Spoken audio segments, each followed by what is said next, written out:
So we have the draft on stream now, which the first thing I see immediately looking at Aura is the 5 bans onto Fancy jungle. Yeah. What I'm seeing with Aura, though, is the amount of ridiculous AoE they have in their comp, and RIPSQUAD is a very close-ranged comp. I mean, I'm curious, because right now all we can see is the champions picked. Is that Riven jungle, or is it set jungle? I don't know. But yeah, here we go into this game. Looking at... I didn't even notice that's actually a Gwen mid as well, as opposed to Rumble mid. Wow. But, looking at this game so far, I'm not seeing any unusual rune choices other than...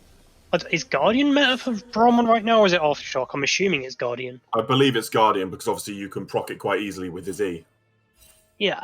Because you can dash to a teammate and proc it with ease. Rather than sort of going on the... Sort of the Aftershock is fantastic for a more engage-heavy comp, but I think honestly going to Guardian to give him the safer lane was probably a wise choice. Yeah, we're seeing, looking at runes, like that is going to be a lethality Zyre again. We've seen Outlaw do that multiple times before, and nothing's changing here. Yeah. I personally prefer the crit build myself, because I prefer the consistent output, which I'd have thought they'd have probably wanted on the side of Rip, because they got a lot of burst, but not a ton of consistent damage. I mean, while it might be the better build, it might just be a case of Outlaw being more comfortable. As I say, with every game of Zyre he's played so far, it has been, we're seeing a fight breaking. Okay, never mind, it's just Fizz. Nothing's happening, move along. We see a Fizz walking away from a whole team because it's Fizz. Anyway. It is interesting that has forced him to start E though, which means he's going to have a hard time taking the minions as he normally uses the empowered W resets. Yeah, of course. So it'll be a slightly rough level 1 for him, but otherwise business as usual. I'm not sure Simeone will push on that too much, so I think he might be fine. You know, Winter was a very competent Fizz player, so I think regardless of his start, it's not too much of the end of the world. No. Yeah, we're going to see, as it stands right now, both junglers looking to 5 camp off the start of this game. By the looks of things, potentially 6 camp, who knows? I have no idea how the hell Riven clears, what her speed is, whatever, so I'm not even going to comment on what Riven's really doing. Riven is arguably the slower of the clearers there. Aquarium definitely has one of the fastest clears in the game right now, but it is Fancy, and if he's comfortable in that champion, I'm sure he'll be able to catch up very quickly. So he definitely is Fancy. He knows what he's doing. I still think Riven's a bit of an ego champion, but we've seen him put off ego champs before. Can he do it again? Oh, for sure. I think it's, again, one of those things, when you're against one of the weaker teams, sometimes you like to sort of flex your champion pools a little bit, and you want to sort of, try and show that you're not scared of whatever they can pull out. Sometimes that can make a difference. So we're seeing the Fizz going in here, but it's maybe Force Flash. We will see the Ignite come down from Simeone. The Flash also as well, but he's not going to drop. That will be both of Simeone's summoners gone there for nothing. First blood onto the Riven jungle, and Hecarim also has popped his Ghost. That's just Riven Flash for both of the mid lane summoners and the Hecarim Ghost. It is shocking that Winter lived there. Obviously, he does have Playful's Trickster, but he was so far up and he didn't have it off cooldown for quite some time there. Yeah, something I've just realised as well is that is a Fizz that doesn't have Flash as well, so for him to be playing that was very risky, but ends up working out fine. Do you reckon we're going to see them trying to play around the fact that Winter has no Flash? I'm assuming. I'm assuming that was there. Aside from the fact Fizz did go in very aggressively there for the Gwen, but.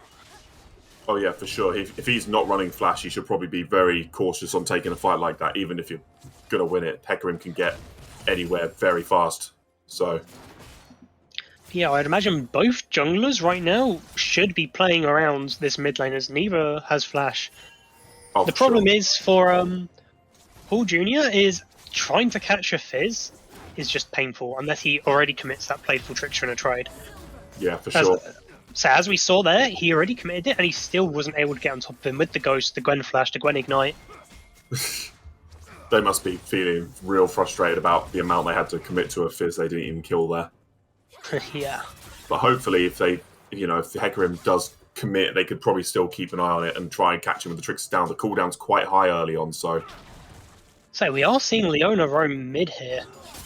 which say we are seeing Winter getting poked down a bit here, but that is the flash from Leona. That is just going to be a dead Gwen again. What a fantastic roam. I think Triumph might have just saved Winter there. I think, yeah, just about, but yeah, that was a really good roam as well, making sure that he's going to flash straight on top of the Gwen to ensure that she can't get that shroud up to stop the E. I mean, for sure, this is what RIP need to be doing with their comp, though. They're all, again, most of them being melee, they need to just find a champion and just jump on them so they just cannot escape the fist fights, basically. This is how they need to play this.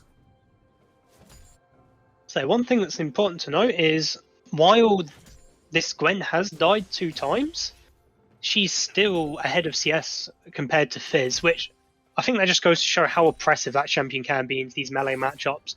Especially when towards the when Fizz does get his ult, it's going to be a complete struggle for him to actually land those on top of Gwen because Gwen is immune. So we do see Fancy coming mid lane again here. There is no vision in that bush. So we could see a gank pushing out. So bot lane, we're going in. Leona's landed the Zenith Blade onto MF, but Braum has just turned around and started punching the Xayah, which doesn't look like much is going to happen. We will see the Hecarim come in here. Exhaust gets dropped. That does force the Xayah flash out. Braum does end up dropping to the Fervicul, and that will force them to disengage there. Wow, they managed to turn that around really well there. Yeah, so we see the flash exhaust from Xayah. Oh, so we're seeing a 3-man as well onto this Gwen. She's already already committed to the Hallowed Mist there, which means she is just going to get stunned up by the Riven, punched to death by Set, and Simeone is not having a good game. Even Leona was halfway up the river there as well. That was just 4-man commit to the mid lane again. They are trying to get Winter online. So yeah, we see a botched gank in the bot lane, followed by a beautiful macro play in mid, which again is just going to allow them the free dragon here as well. And we're already seeing at 7 minutes into the game that 2k gold lead is manifested, which this early on is quite large. Oh yeah, for sure. But this is what I was sort of saying pre-game, how Aura have sort of been slipping quite a lot recently. Again, all fantastic players, every single one of them, but their team play has just been surprisingly lackluster for a team full of like players of their, capacity. Yeah. So right now we're looking at CS leads. The only CS lead right now is 10 CS lead top on the Rumble. Meanwhile, Riven's 2 camps ahead of Hecarim. Fizz is just about even, or slightly more even. And we're seeing a gank on the top lane here. So we see that uses the ult to stop the charge there, but I don't think it's going to be enough to save him. He will flash out, and that is, yeah, wow, just a follow flash from the Rumble with the ignite, the overheat, and that will be enough to take him out. So we are seeing as well a gank here onto the Fizz, but he's just going to play full Tracer. So the yeah, I can't remember what ability's called. The Q does land, and that's a dead Gwen. And to follow it, that will also be a dead Braum, I'm assuming, or he might just barely get out with. Can't remember what ability's called. No, that will be just the committed flash. Oh, the mob. Oh no! The tower does claim the shutdown there, which I can't see how much it is because of the UNL logo. I think that's a 150 gold shutdown. Yeah. That would have been, yeah. Although saying that, wow. Riven does still have another 150 gold shutdown after that death. That's insane. Oh, imagine getting turret diff like that after flashing your Mastery 7 though. Oof. So unfortunately, because of that shutdown there, that doesn't end up being a worthwhile kill. Mind you, it is giving a shutdown to support, so you can question whether or not trading a kill for a carry for a kill for a support is good, but it's still a net positive 150 gold there for the side of Aura, which, when you're behind like this, you'll take any gold advantage you can get.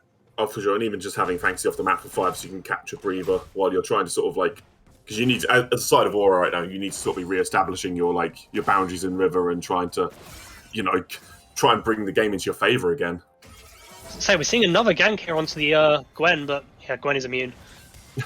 Not much Leona can do other than walk up, and as we saw there, because of how that mist was placed, it was barely able to protect her from the first attempted Q there, which meant she got slightly further up, and that was more than safe enough, especially with the Hecarim in the backline waiting.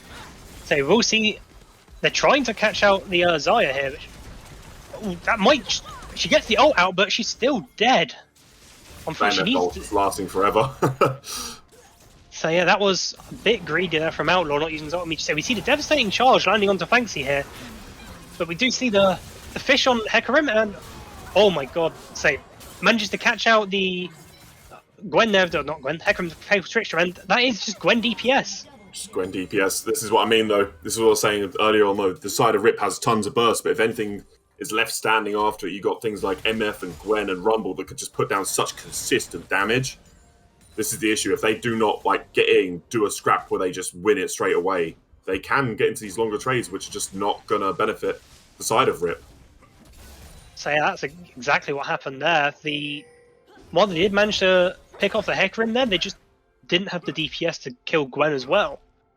Yeah, this is the thing with Gwen, though. You can't ever count her out, because even when she was 0-4, she can still do crazy amounts of damage just because of how her Q stacks work, There's plenty of true damage and plenty of consistent damage even from behind, and the 0-4 Gwen is now 2-4.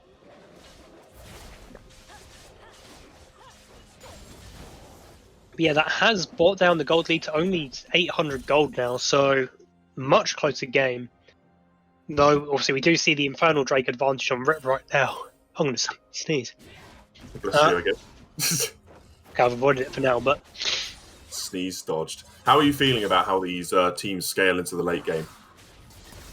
So I think we're seeing a fish land onto Gwen here, and she is just going to die to the Riven gank as well. But yeah, nothing more is going to come of that.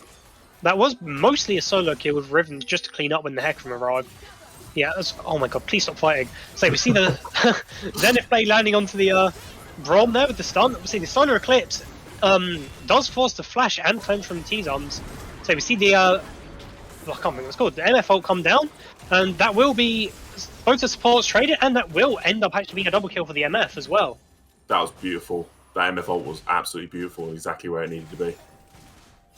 So yeah, it just was able to shred the Xayah there and allow for the cleanup. As for the question you asked, I think... we need an LEC game, the 1 kill every 10 minutes sort of thing. If only. This is UNL, that doesn't happen. 4 in kills terms a minute, of... it's a slow game. So with that plays all happening, that will now Aura take the Drake. But yeah, as I was saying, I think the better scaling team will be Aura here, with the Gwen, the MF, 2 devastating ults, along the Rumble as well. I didn't even think about that one, his ult as well. They've got 2 great AoE initiation tools, and then a Gwen's there to clean up. Oh yeah, for sure. This is the thing. This is again what I was saying in the early game. It's the problem with the Rips comp is because it's so close up and because it needs to be up in their face and kill things quick. I think that scaling when it gets online, you have things like the Braum and the Hecarim that can sort of get things off you and might actually benefit Aura just to slow this game down a notch and just try and play for the later. So the slower this game goes, the happier they are. So we're already seeing MFQs already doing lots of damage when she gets that critical bounce. Oh, so it sure. will be a lethality MF as opposed to crit MF. Didn't think to comment on that one earlier. We'll see the needlework landing onto Leona here. The Braum flashes forwards, and that will force the Leona flash. The Solar Eclipse does land onto the Braum here. Ooh, barely manages to get out alive. I think they might have committed a little bit too much bot side, considering that Dragon still isn't up for a while. So, and we will see on the other side of the map, a fight breaking out between the Rumble and the Riven. Oh! Fair play. Both of them committing flash, Rumble with the Ignite as well. Oh, that was a lot of damage from both of them there, very close. But that should, especially with them just seeing 4 members on the bot side of the map, that should just allow for the free held, which it does appear they're taking right now. Oh yeah, yep, for sure. There we go. The issue with all of them all made moving bot like that when there was still an objective top side that was, it basically just them inviting the side of Rip to just go take it. So one thing to note is that will be taken after the turret plates fall down, so that will be 320 gold that they won't lose as a result of Herald just being dropped on one of these towers, but it's still a Herald object nevertheless. Yeah, exactly. I mean, any of the turrets that are still up can just go down now pretty freaking quickly with that on their lane, so I think them leaving that open like that may have been a mistake, especially if they want the game's pacing to stay nice and slow. They want as much of their defenses up as possible so Rip can't get around the map and just find picks with their all-in comp. Yeah, so we are seeing almost a 3k gold lead now. We're seeing another gank attempt onto the Fizz. We can see everything that's happening. There is a red ward there. But this just seems to be the theme of this game. We walk mid, try and gank Fizz. He presses E, just walks out. So yeah, again, Braum sitting the definition of insanity is, hey? doing the same thing over and over again, expecting something different to change. Exactly. Oh boy. Just going in for a cheeky trade there. You'd love to see it as Fizz. I'm surprised by the CS difference in the jungle right now, to be honest with you. I'm not sure if that's attributed to Fanksy being quite good at Riven, or whether the fact that Hecarim's trying to gank more, but he's got quite a lead now. Yeah, it's quite a worrying CS deficit there for Riven. I think part of it might be just due to the fact that she's picked up those kills, which does allow her to power through her jungle faster.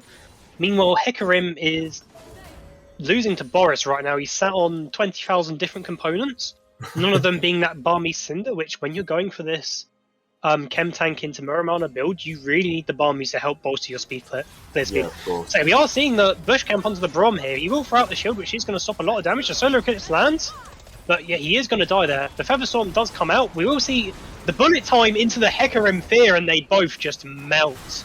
And this right here, oh. So, meanwhile, on the other side of the map, we do see... Did they even... No, it wasn't even any ults committed. Rumble was just caught out, I'm assuming. Rumble was just too far pushed when there was no top side. This is the thing with the problem with the Aura, is they needed those turrets, so that can't happen. Again, Rip has so much potential with roams.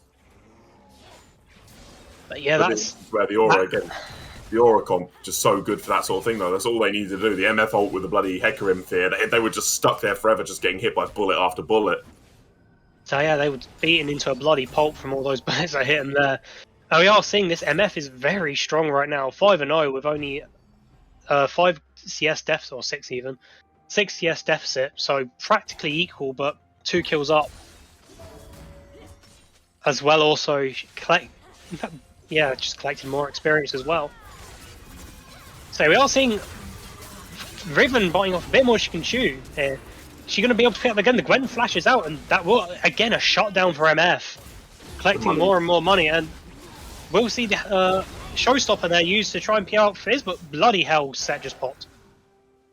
All the money is going on the MF. That is a rich pirate. She is going to come back with more and more items, and it's going to get to the point where she'll just press R and everything in their general direction will just fall over in seconds. She's got a big booty in more ways than one.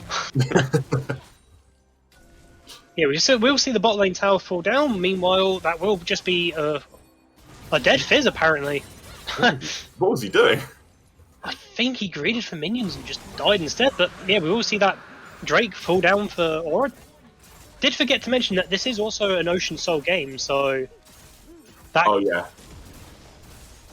Ocean Soul is going to make sieges pretty much impossible to win, should they obtain it, on either side. I mean, Gwen as well with actually, Ocean Soul. I mean, this is what I mean. Rip have no real range. If Aura get this and they siege with that Ocean Soul, they are just not going to be able to. They're not going to be able to answer that. So we are going to see the Herald being dropped here out of necessity as that 4-minute timer has elapsed. So they will manage to get the charge off onto the mid lane tower, but it doesn't quite fall. This is a nightmare for Rip. They need that turret open. They need to try and have as much of the map to play with as possible so they can make picks. So we are seeing all 5 of them come here just to make sure that tower is going to break. We do see the Rumble ult being dropped, but Solar Flare comes out, forces Rumble Flash, and yeah, it isn't enough to stop the tower from falling there. Leona just telling that Rumble to back off that turret was theirs. Just, nope, this is ours, we're not having any of it.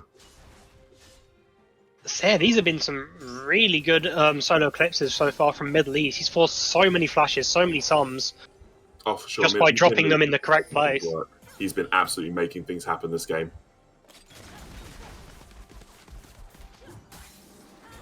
So yeah, that is interesting to note here that when you look at the towers right now, that is 3 towers down, all the outers from Aura, as opposed to only the mid lane on the side of Rip, which it gives them so much more map to play with.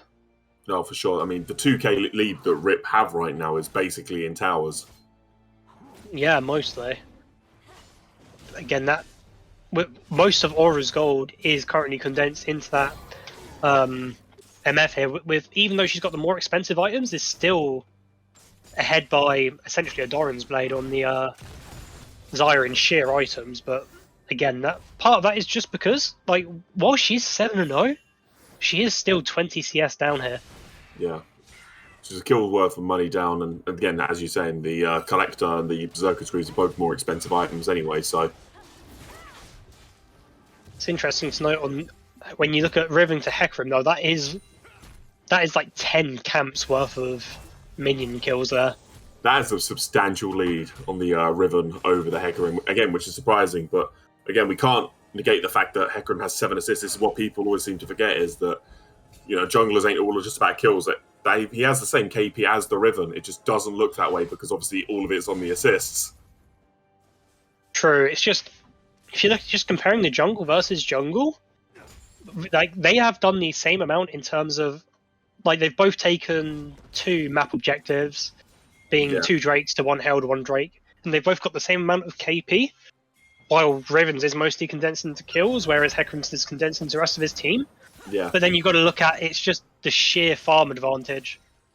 I mean, because I'd argue Riven has that right now. Getting that onto the MF, getting those assists while getting the MF more fed is probably more value for the side of Aura right now than the Hecarim having 7 kills and the MF only having like 2, you know? True, yeah. Jungle is such a thankless role. I can see why you want it out. You don't need to tell me about it.